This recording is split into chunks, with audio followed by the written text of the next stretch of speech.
இது வரைக்கும் எந்த சீரியல்லையும் ஹீரோயினே இப்படி பேசினது கிடையாது. அப்படி என்ன சிந்து இன்னைக்கு பேசுனாங்கன்னு பார்க்கலாம் வாங்க. அன்னபூர்ணி கிட்ட சத்யராஜ், என் பொண்ணு உன் வீட்டு மருமகளா ஏத்துக்கிறியான்னு கேக்குறாரு. அன்னபூர்ணியும் ரொம்ப சந்தோஷமாவே ஒத்துக்கிறாங்க. மகாக்கும் அவர் தம்பிக்கும் இதை கேட்டு பயங்கரமா காண்டாகுது. இதெல்லாம் தெரியாத சிந்து வீட்ல சிவாவோட போட்டோவை பார்த்து ரசிச்சுட்டு இருக்காங்க, கனவு கண்டுட்டு இருக்காங்க. அது மட்டும் இல்லாம இன்னைக்கு எப்படியாவது அம்மா கிட்ட டாக்டர் நானும் லவ் பண்ற விஷயத்த சொல்லிடணும் அப்படின்னு நினைச்சிட்டு இருக்காங்க. வீட்டுல சிவாவோட அப்பா நெல்லு கணக்கு பார்த்துட்டு இருக்காரு. அதுல ஒருத்தர் 6 மாசம் முன்னாடி நெல்லு வாங்கிட்டு இன்னும் பணத்தை கொடுக்கலங்கிறத கண்டுபிடிக்கிறாரு. ஆறுமுகத்துக்கிட்ட இதை சொன்னோன்னு, நான் அவனை போய் கட்டி இழுத்துட்டு வரேன், தோப்புல வச்சு 2 அடி அடிச்சா எல்லா பணத்தையும் கொடுத்துருவான் அப்படின்னு சொல்றாரு. கொஞ்ச நாள் அடித்தடியெல்லாம் இல்லாம இருக்கிறனால எல்லாருக்கும் பயம் விட்டு போச்சு அப்படின்னு சித்தப்பாவும் சொல்றாரு. இதெல்லாம் தூரத்துல இருந்து கேட்டுட்டு இருந்த சிவா வந்து, உன்னை இதுல எல்லாம் போக கூடாதுன்னு அம்மா சொல்லியிருக்காங்கல்ல, எதா இருந்தாலும் என்கிட்ட சொல்லு, நான் பாத்துக்கிறேன்னு சிவா சொல்றாரு. ஆறுமுகம், ஆனா நீ பெரிய டாக்டர், இதுல எல்லாம் நடுவுல வராத, நான் பாத்துக்கிறேன், ஒன்னும் பிரச்சனை இல்லைன்னு சொல்லிடுறாரு.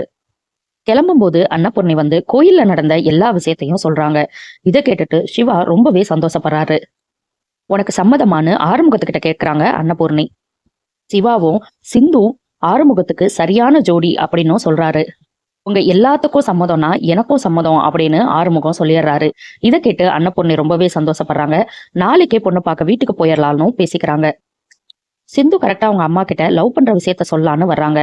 அப்ப சத்யராஜ் சிந்துவை கூப்பிட்டு, உனக்கும் ஆறுமுகத்துக்கும் கல்யாணம் பேசி முடிச்சுட்டு வந்திருக்கேம்மா.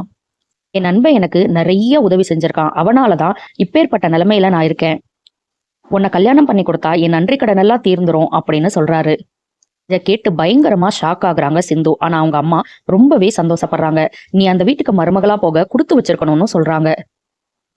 சிந்துக்கு என்ன பேசுறதுன்னே தெரியாம அந்த இடத்த விட்டு கிளம்பிடுறாங்க.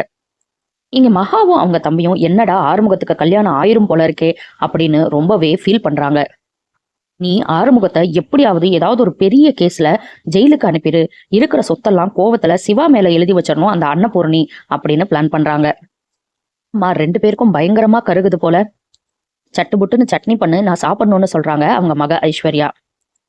சிந்து வேகமா ஓடி வந்து சிவாவை பார்க்க வந்துடுறாங்க. உனக்கு விஷயம் தெரியுமா டாக்டர்ன்னு கேக்குறாங்க. தெரியும் சிந்து, எனக்கு ரொம்ப சந்தோஷம், என்னோட ஹார்ட்டி கங்க்ராச்சுலேஷன்ஸ்னு கை கொடுக்குறாரு. சும்மா விளையாடாதீங்க, வாங்க நம்ம வீட்டுக்கு போய் நம்ம 2 பேரும் லவ் பண்ற விஷயத்த சொல்லிடலான்னு சொல்றாங்க சிந்து. இதை கேட்டு பயங்கரமா ஷாக் ஆகுறாரு சிவா. நம்ம 2 பேர் எப்ப லவ் பண்ணோம் அப்படின்னு கேக்குறாரு. இதோட இன்னைக்கு எபிசோட முடிச்சுட்டாங்க.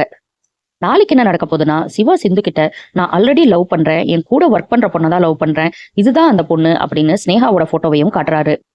சிந்து, ஆனா எனக்கு அதெல்லாம் தெரியாது டாக்டரே, நான் கல்யாணம் பண்ணா ஒன்னதான் கல்யாணம் பண்ணுவேன் அப்படின்னு சொல்லிட்டு போறாங்க. எப்பவுமே எல்லா ஹீரோயினும் அழுதுகிட்டே போயிருவாங்க. ஆனா இவங்க இப்படி ஒரு டயலாக சொல்லிட்டு போறாங்க. இனி என்னெல்லாம் நடக்க போகுதுங்கிறத நம்ம பொறுத்திருந்து பார்க்கலாம். அடுத்து சிந்து பைரவில என்ன நடக்குதுன்னு தெரிஞ்சுக்க சப்ஸ்கிரைப் பண்ண மறந்துடாதீங்க.